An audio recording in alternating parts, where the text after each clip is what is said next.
Bueno, sí, muchas gracias por la presentación, Gaby. Yo soy Luis Castrejón, soy parte de VR Demons. Y pues justamente me dijeron que el tema de esta edición iba a ser la paz, entonces decidí hablar sobre la guerra, como acostumbro de repente. ¿Por qué es importante esto? Por ahí nos decía justo Newton cuando le preguntaban, oye, pues sí, está muy padre, un montón de tratados, leyes, fórmulas y una nueva visión sobre las matemáticas. Él decía, bueno, sí, claro, porque realmente puedo ver más allá porque estoy sobre los hombros de los gigantes. Y vale la pena preguntarnos sobre cuáles gigantes está posado la realidad virtual y la realidad aumentada. Bueno, pues resulta que esta tecnología, no solo la del VR, sino en general la que usamos actualmente, pues mucha de ella viene justo de empresas bélicas, de justamente el desarrollo y la carrera armamentista que se ha dado pues justamente con estos fines. Patentes como la del GPS, como la de los giroscopios, la manera en la que se presentan datos actualmente para condensarlos y mostrarlos y tomar decisiones rápidas. Y todo eso hace posible el VR. No solo la milicia sería un poco también reduccionista, también un poco la aeroespacial y alguna otra. Aquí, por ejemplo, tenemos el modelo desarrollado por la NASA, por ahí de los 70s, junto con otros experimentos como el Sensorama y por ahí la espada de Damocles. Fueron un poco como los fundadores y los que estuvieron forjando los inicios de la realidad virtual. Y es interesante porque actualmente pues la realidad virtual sirve para entrenar en temas armamentistas, para entrenar a los soldados, al ejército. Se puede controlar de manera remota un dron que sobrevuele a kilómetros y kilómetros de donde está el operador gracias a la tecnología de la realidad aumentada y a la realidad virtual y la realidad aumentada.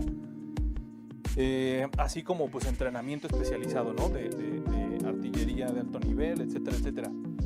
¿Por qué es importante mencionar esto? Porque existe y porque a partir de ahí podemos entonces entender dónde estamos y sobre qué hombros estamos posados. Ahora, decir que por eso Beat Saber está entrenando guerreros y nos hace más violentos, pues la verdad es que sí es estirar demasiado la liga. Aquí, pues justamente es importante establecer este punto para empezar a hablar de los riesgos que puede tener la realidad virtual. Esto funciona, pues, por la misma forma en la que se está construyendo.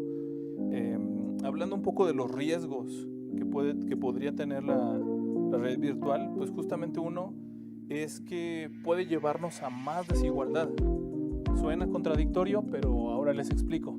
Pues justamente si mantenemos la realidad virtual como una herramienta de nicho, si no se abre y si no llega a las personas que debería, pues justamente sí, va a ser una gran herramienta de educación, una gran herramienta de entrenamiento para los que ya tienen recursos y los que ya tienen esta posibilidad.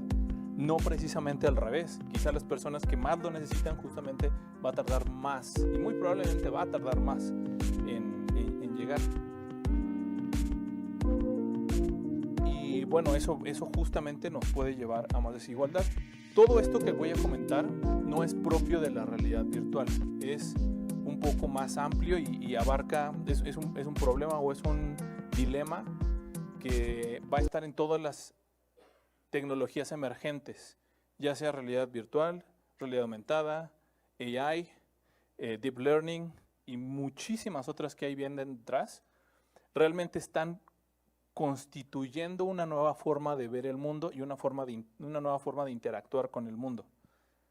Por eso mismo, pues justamente tenemos que ir viendo con datos tremendos como que el 70% de las personas es posible o que tenga que cambiar la forma en la que trabajan para adoptar nuevas workflows, nuevas formas de trabajar que estén ahora sobre inteligencia artificial o sobre inteligencia generativa o realidad virtual o muchísimas otras que ahí vienen, ¿no? Entonces, a sabiendas de eso, pues nos enfrentamos a varios retos interesantes que otra vez no son exclusivos de la realidad virtual. Otra parte importante, pues justamente para mí, para nosotros, la realidad virtual es uno de los medios más complejos y uno de los más inolvidables. Es, en muchos sentidos, el rey del storytelling. Y claro que el cine va a ser el cine y el teatro va a seguir siendo el teatro, pero tenemos un montón de herramientas nuevas cuando estamos hablando de realidad virtual. Ahora, si lo combinamos con fake news, pues imagínense la posibilidad. ¿Por qué? Porque vamos a tener una máquina refinadísima de manipulación. ¿Por qué? Porque justamente estando en esto, aquí estamos un poco, sí estirando la liga y un poquito viendo a futuro, viendo un futuro donde es perfectamente accesible, donde es tan común como los celulares, y un poco maximizando ese horizonte es que tenemos estos posibles riesgos, ¿no? Entonces uno de estos pues justamente puede ser eso, podría usarse justamente con fines de propaganda o manipulación mediática.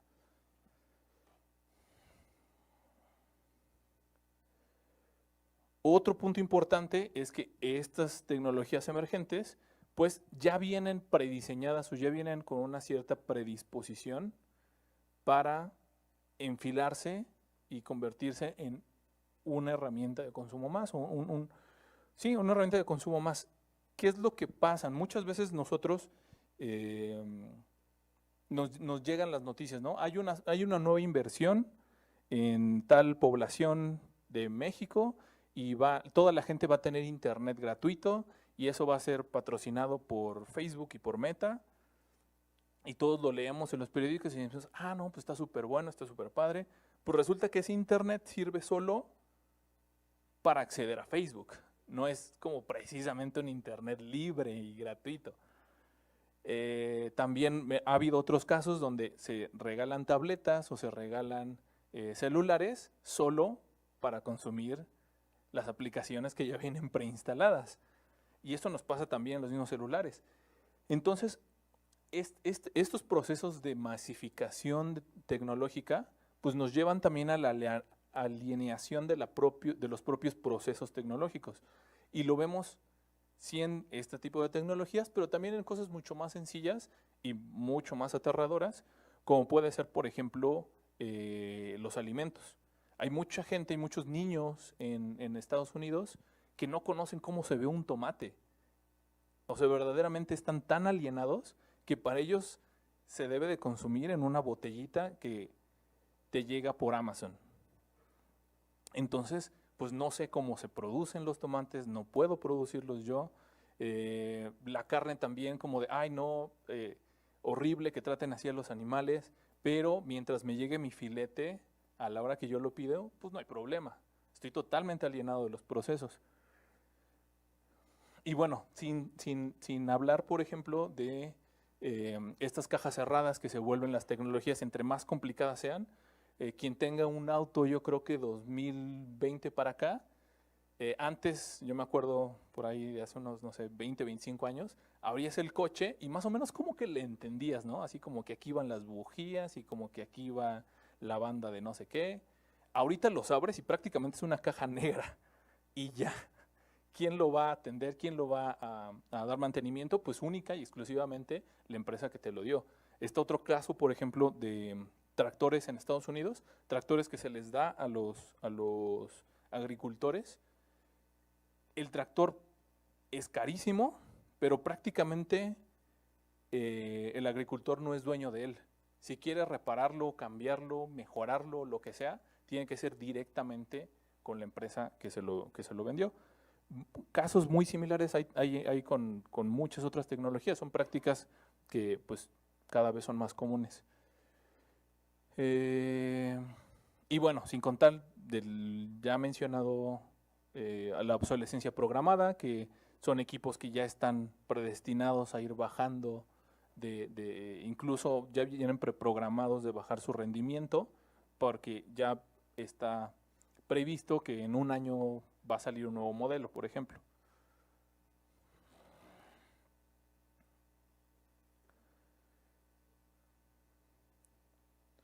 Bueno, también, como les comentaba, eh, no, no más educación significa mejor futuro. Muchas veces mejores condiciones significan una mejor educación. Si no me falta el pan, pues entonces tengo chance y tiempo de comprar un libro y de leerlo. Si estoy persiguiendo la chuleta todo el día, pues entonces se vuelve mucho más complicado todo lo demás. Y pues justamente tener estas tecnologías tan segmentadas y tan cerradas, pues puede llevar a más desigualdad, puede llevar a que el que ya sabe y el que ya aprende, pues simplemente aprenda mejor. Pero el que no sabe y el que no aprende siga exactamente igual y sin acceso eh, a estas nuevas tecnologías, que como ya les comentaba, pues en un futuro van a cambiar radicalmente cómo se hacen las cosas. Por ahí como anécdota, igual yo tengo ahorita 36 años, por cumplir 37, y tengo amigos que pues son, no sé, 5 años mayores que yo, digamos unos 42 años, y a mí me tocó como ellos estudiando, por ejemplo, carreras como diseño gráfico o arquitectura, a ellos les tocó literal hacerlo en respirador, afilando los lápices, haciendo todos los procesos manuales, y en cuanto salen, exactamente en cuanto salen, un año después, era prácticamente mandatorio Photoshop y todas las herramientas de paquetería. Es como de, ok, está muy padre tu dibujo, está muy chido tu plano, ¿sabes AutoCAD? Entonces estamos a nada de vivir exactamente el mismo proceso, pero esta vez con las nuevas tecnologías emergentes, como puede ser la inteligencia artificial. Entonces, pues es también es curioso y importante echarle un ojo a esta parte. No quiero desanimarlos, nada más la primera parte. Ahorita vamos a ver qué otra cosa podemos ir. Bueno, aquí la siguiente paso, la siguiente etapa es un poco hablar sobre la máquina de empatía. Nosotros le llamamos la máquina de empatía a la realidad virtual justamente por las características que tiene. Ay, perdón. Entonces, bueno, ¿por qué funciona? ¿Por qué esta tecnología, a diferencia de las demás, está siendo adoptada justamente por estas instituciones y por estos grupos que les comento?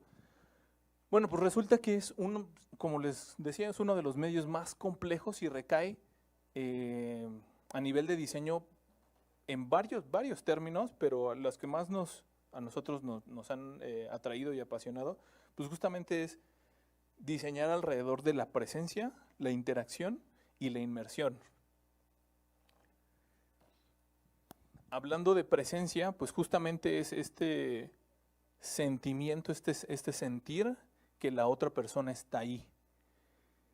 Recientemente Facebook cambió el nombre oficial de la compañía a Meta, haciendo alusión al metaverso, haciendo alusión al futuro, haciendo alusión a un montón de cosas.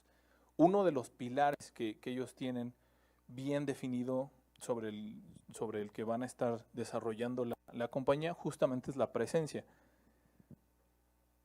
Actualmente el Horizon o Instagram o Facebook no es el fin último de la compañía. El fin último es desarrollar tecnología para que sea prácticamente indistinguible estar con alguien de manera remota. Es decir, yo estoy en Japón, mi novia está en México, y de manera indistinguible podemos interactuar, ya sea por un headset, ya sea por un visor, ya sea por un holograma, ya sea por alguna otra interfaz, que justamente digamos que es el horizonte que se están trazando de manera muy ambiciosa empresas como Meta, que no son los únicos. Apple también ya le entró al juego y muchas otras, ¿no? También están. Es bien interesante también quién está detrás de estos grandes desarrollos, porque justamente por un lado tenemos la empresa madre de Instagram, que es Meta, Facebook, y por el otro lado tenemos a la empresa madre de TikTok, que tiene también los equipos de Pico. Entonces no es casualidad que sean empresas dedicadas a la comunicación, empresas dedicadas a las redes sociales y en general a la interacción remota humana. Entonces, bueno, uno de esos es la presencia, el otro va a ser la interacción. En estos medios, en estos mundos virtuales, uno de los grandes ventajas es que podemos interactuar con él, a diferencia del cine. Aquí sí podemos agarrar cosas, subir, bajar, lastimarnos, podemos morir 20 veces si es necesario, y así, prácticamente en primera persona, en carne propia, es tremendo.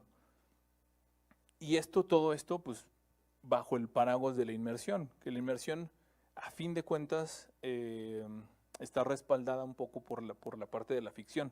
La ficción existe desde que existe el ser humano, y pues poco a poco, desde las novelas, los libros, historias bajo la fogata, la televisión, el cine y muchísimos otros medios más, justamente han ido sumando bloques hacia la inmersión, hacia otra vez sentirnos de manera transparente en mundos sintéticos, en mundos prehechos, en mundos virtuales por alguien más, hechos por alguien más.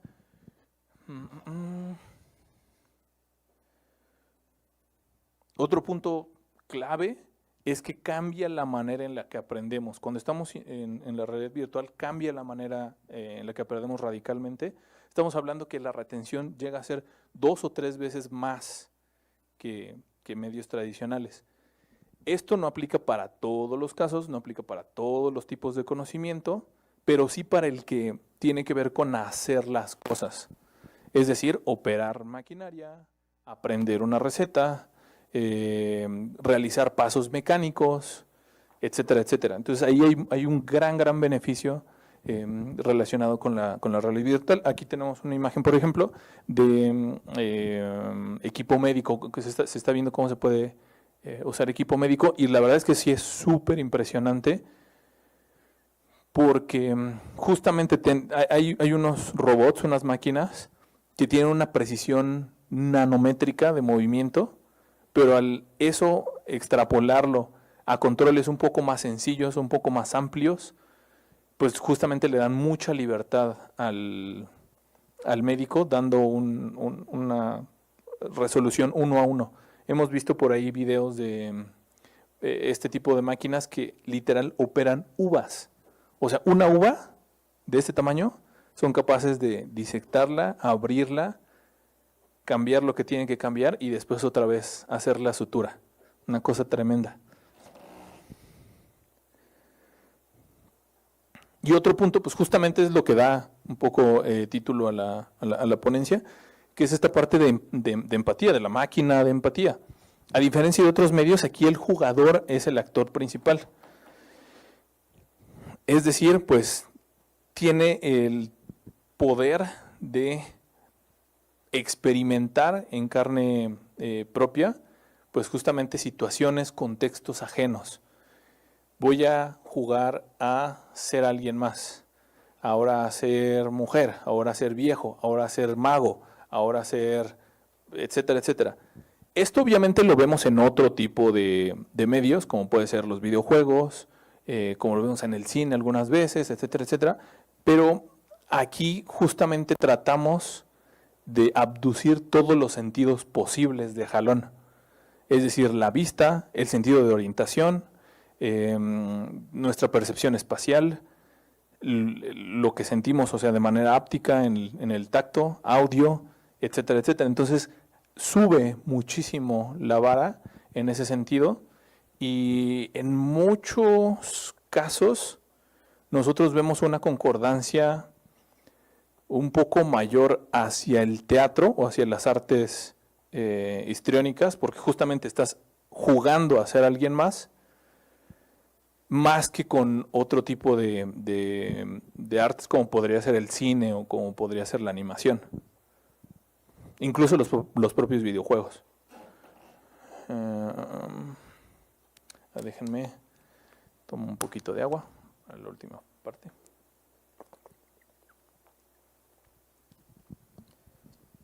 Y bueno, sí, suena un poco complicado, ¿no? El panorama y por dónde vamos bajándolo, por dónde vamos aterrizándolo o más o menos cuadrando esto con lo que realmente podemos hacer y realmente nuestro alcance. Pues ahí justamente uno de los puntos del que me gustaría hablar, me gustaría también sí dar un espacio para que haya diálogo, para que podamos discutir un poquillo estos temas y saber también ustedes qué opinan de todo esto que les comento. Pero uno de los puntos justamente podemos ir recuperando un poco de esta tecnología de regreso. El chiste es reapropiarnos de la tecnología. Esta tecnología que han puesto en cajas sobre cajas sobre cajas sobre cajas y de la que nos han alienado, la podemos recuperar. Entonces hay muchas iniciativas, una por ejemplo pues justamente es el open source, una de muchísimas, pero a partir de ahí hay convenciones como la de OpenXR, como la de WebXR, Tree.js, que son totalmente de código abierto, que cualquiera puede bajar el código, leerse la documentación y empezar a desarrollar cosas de manera propia. Gaussian Splatting también es una locura para recrear espacios de manera fotorrealista con muy poco recurso de procesamiento. Pero también, por ejemplo, está la parte del desarrollo de hardware. Ahí creo que se atoró la imagen, pero bueno. Entonces, tenemos la capacidad y un poco la apertura todavía, antes de que se cierre esta puerta, hacia abordar el hardware. Entonces, en México y en Latinoamérica, un poco hago una pausa corta para agradecer a VRFest la oportunidad, agradecer un poco ser parte de esta comunidad. Nosotros hemos participado en VRFest ya desde hace muchos años, conocemos a Move y a VRFest desde hace bastante tiempo. Y nos alegra ser parte de un montón de creadores tremendos de toda Latinoamérica y en serio creemos que Latinoamérica tiene un montón de potencial de diseñar, imaginar y desarrollar tecnología. Entonces, bueno, pues también hay un saludo a todos los increíbles creadores que están siendo parte de VRFest. Y bueno, tenemos mecatrónicos, programadores, ingenieros, gente de todos los ámbitos y todos los campos para desarrollar nuevos visores, para desarrollar equipo áptico, periféricos, desarrollar, por ejemplo, nuestras propias caminadoras VR o nuestros propios guantes ápticos o nuestros propios, pues no sé, cualquier cosa que se nos pueda imaginar. Hay mucho campo ahí donde podemos ir aportando y donde México puede posicionarse, donde puede ir apuntalando.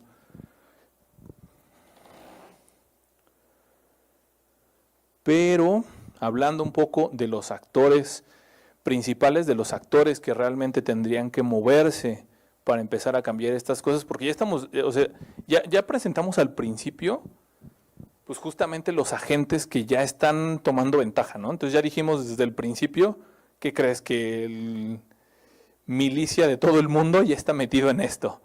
Como desde dónde o por dónde yo, que nomás soy uno y nomás estoy allí en mi casa, podría hacer alguna diferencia o algún cambio. Bueno, pues justamente sí es importante tratar de empujar hacia la política pública, tratar de empujar hacia que el gobierno tome la iniciativa de dar un poco más de apoyo, de desarrollo tecnológico. Ya vimos que justamente el VR y muchas otras tecnologías están fundamentadas y apuntaladas sobre desarrollos prácticamente pagados por el gobierno. Entonces, pues podemos seguir empujando ahí, seguir poniendo piedritas y decir, oye, necesitamos esto, podemos desarrollar aquí y también hay negocio y también hay producción y también hay un montón de cosas positivas. Por ejemplo, es una imagen de una presentación que tuvimos en la Cámara de Diputados, justamente como para tratar de explicarles qué era el VR y cuál era su potencial. Y con base en eso, pues desarrollar un poco de diálogo y curiosidad hacia las políticas públicas. Cómo fomentarlo, hacia dónde conectarnos. En últimos años sí ha habido una gran desconexión a nivel internacional. Ya había unos ciertos lazos tendidos con países y sin embargo, pues sí, se ha recortado mucho esa interacción. Entonces yo creo que es muy importante seguir empujando y seguir ahí apuntalando. Ahora, esto realmente no se hace a nivel individual. Es difícil así que yo llegue así solito y le toque la puerta al presidente o la presidenta y le diga, oiga, ¿qué cree? Que está bien interesante mi proyecto, ¿qué le parece si me da un par de milloncitos? Pues está de locos, es imposible. Pero existen comunidades y es importante integrarse en las comunidades. Actualmente la gran mayoría de los recursos para el desarrollo de la realidad virtual,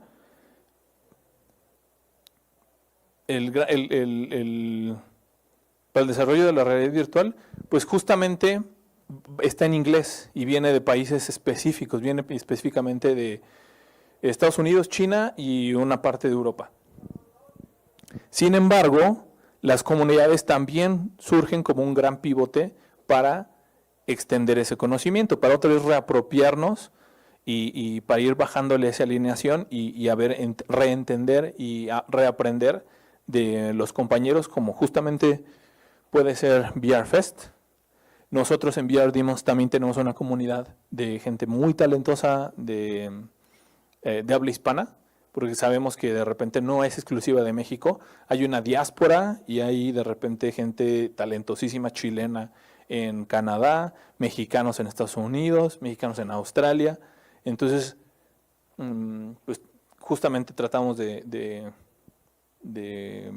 tender ese puente, tener esa conexión, para que si yo me estoy atorando en algo, si algo no me sale, si tengo una idea que yo solo no puedo realizar, pues justamente poder acercarme a la comunidad.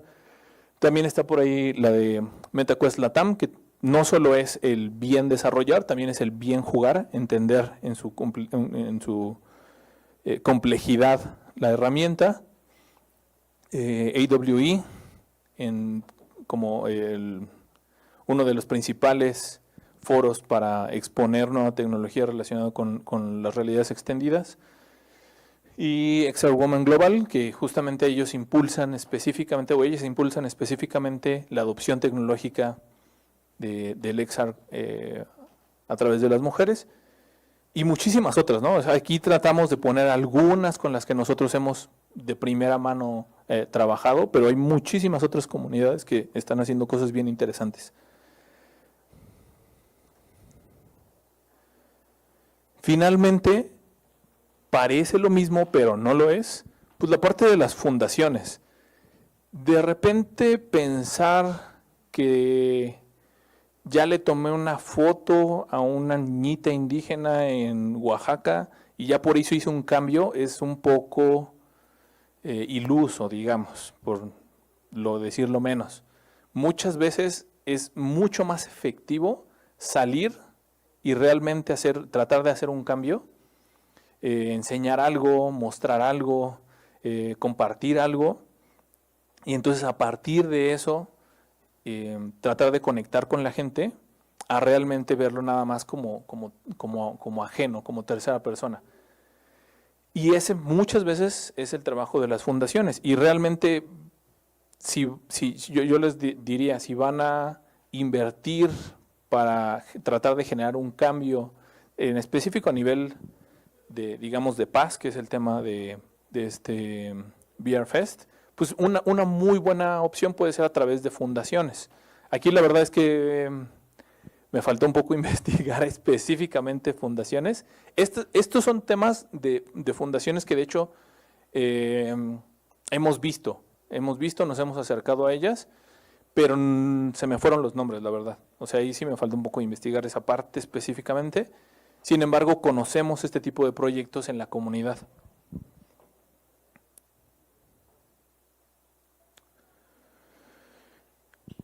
Entonces, bueno, Pues justamente tratando de develar esta complejidad, es que tratamos de poner los puntos desde el cual creemos que parte toda esta tecnología, los puntos importantes, los puntos que pueden ser de muchísimo riesgo, y más o menos cómo podemos entretejernos como comunidad para tratar de afrontar estos retos. Realmente creo que no está completo el panorama de la paz si no hablamos también de conciencia de clase y si no hablamos de acceso a los recursos. Entonces, bueno, pues muchas gracias a todos por estar aquí, por quedarse acá. Si tienen alguna duda, abrimos el micrófono, por ahí con gusto intercambiamos ideas, intercambiamos propuestas, digamos. Hola, ¿qué tal? Ahorita que estabas mencionando justo el storytelling y justo como estos niveles desde lo que pues, fue alguna vez la conversación, después de ahí subió hacia algo que es el cine y después estamos hablando como si fuera un tipo de el storytelling relacionado a la evolución de la tecnología, ¿no? Me surgió la duda, pues si al final de cuentas se llama, entre comillas, el séptimo arte al cine, ¿el VR puede llegar a ser considerado en algún punto un arte y en especial cuál podría ser, en dado caso que fuera cierto, cuál podría ser también su herramienta para ser considerado como un arte? Si se puede decir que el cine, su herramienta es el manejo del tiempo, claro, la manipulación del tiempo, el VR, ¿qué podría ser? Pues yo en lo personal yo diría que la empatía, justamente. O sea, esa capacidad. Por allí lo escuchábamos en alguna conferencia que decía, vas al cine, ves quizá retratada en la pantalla grande una injusticia, quizá un perrito que lo están persiguiendo y sabes que va a terminar mal. Y yo creo que nadie en ninguna sala, quizá en alguna medio rara, se va a levantar de la silla y se va a interponer y ¿sabes? Y va a tratar de defenderlo. Sin embargo, si estamos en VR, si se generó ese suficiente tejido de presencia y tienes aquí al personaje y te está pidiendo y te está haciendo así de, oye, por favor, ayúdame, sí va a generar esa empatía, esa capacidad de decir, no, a ver, me pongo en medio, ¿sabes? Quédate acá, yo te cuido. Eso es uno de los puntos que creemos que puede ser un diferenciador tremendo. Y claro, no está peleado, ni uno es más que otro, ni uno es menos que otro, simplemente cada uno va a servir para contar una arista diferente o para tejer experiencias diferentes.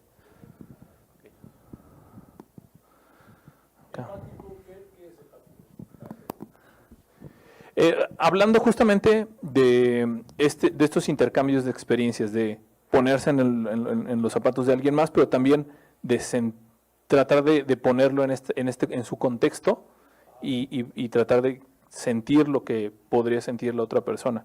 Por ahí, uno de los ejemplos que estaba... Sí. Sí. Áptico. Áptico. Bueno, justamente ahí hablamos de el sentido del tacto y de cómo podemos generar feedback, cómo podemos generar retroalimentación a través del tacto. Entonces justamente podemos usar ya sea motorcitos, vibración, calor, diferencia de presión, o sea, como que te ciña, que te apriete, y con eso simular, por ejemplo, que estás tocando algo, que estás agarrando algo, que algo tiene peso, forma, rugosidad, etcétera, etcétera, justamente para, digamos, abducir uno más de los sentidos que puede usar la realidad virtual para tejer una nueva... Sí, no necesariamente de las manos, por ejemplo, también puede ser como del torso, cuerpo, etcétera, etcétera. Allá. Oye, me llamó mucho la atención que hablabas de que participaron en promover este tema en política pública y me gustaría saber cuál es la perspectiva desde la cual tú estás tratando de involucrar este tema, que todavía, digamos, yo no lo visualizo muy tangible, pero cómo lo puedes incrustar en el desarrollo de política pública o en la aplicación de alguna. Pues sí, sí, es un tema complejísimo y justamente por eso tratamos nosotros de aproximarnos como comunidad, porque hay un montón de aristas. O sea, hablando, por ejemplo, del lado del INAH, hay un esfuerzo muy grande para usar este tipo de tecnologías para la preservación de la cultura. Entonces, eso puede ser importante y puede convertirse incluso, digamos, ahora sí que hablándolo de manera muy banal y muy vulgar del cochino dinero, puede traducirse justamente en posicionar la cultura mexicana y a preservarla. Entonces, eso, por ejemplo, es algo que sí o sí, pues es una vena que parte del gobierno y de la política pública. Otro punto importantísimo puede ser la educación. En China sí hay ahorita un impulso muy, muy grande y la mayoría de escuelas ya tiene acceso al VR en las aulas. ¿Por qué? Pues por lo que les comentaba aquí y por muchísimas otras aplicaciones que podría tener. Además de eso, sí es necesario poder fallar más como empresas latinoamericanas. Necesitamos un poquito más ese lujo de poder fallar. Es un poco o un mucho triste ver que de repente se junta gente bien talentosa, empiezan a buscar dinero, empiezan a desarrollar ideas, empiezan a poner cosas en marcha, y si el primer proyecto no sale bien a la primera, prácticamente están en la calle.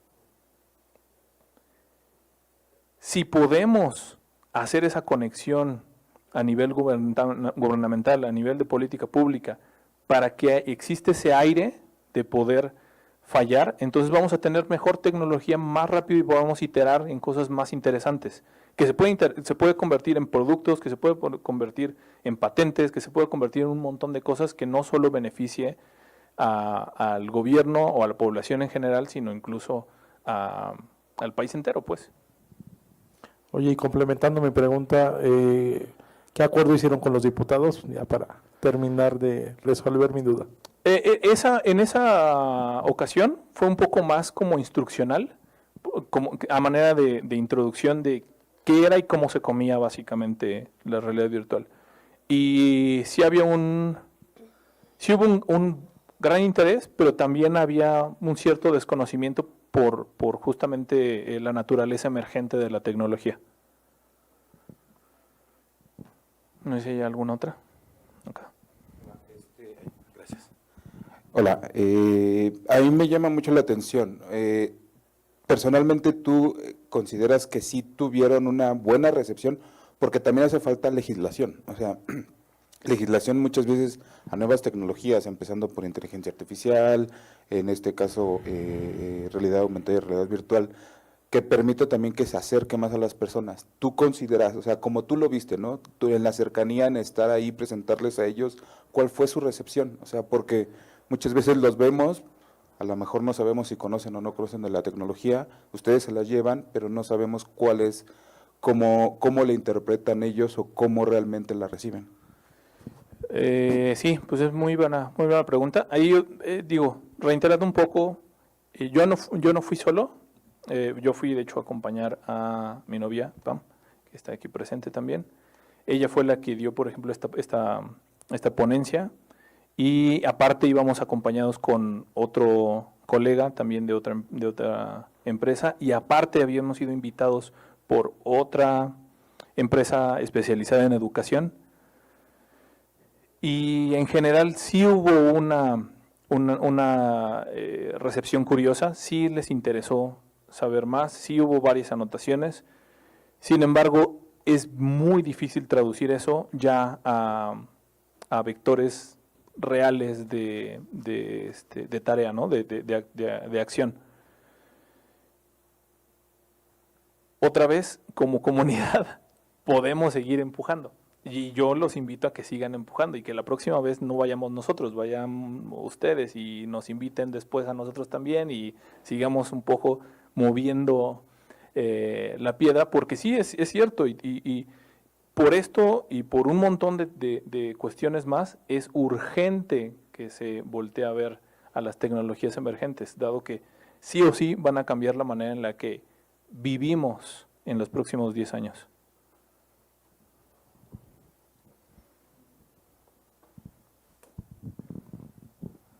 ¿Hay más? Pues muchísimas gracias, Luis. Nos encantó esta última charla. Por favor, un gran aplauso para Luis.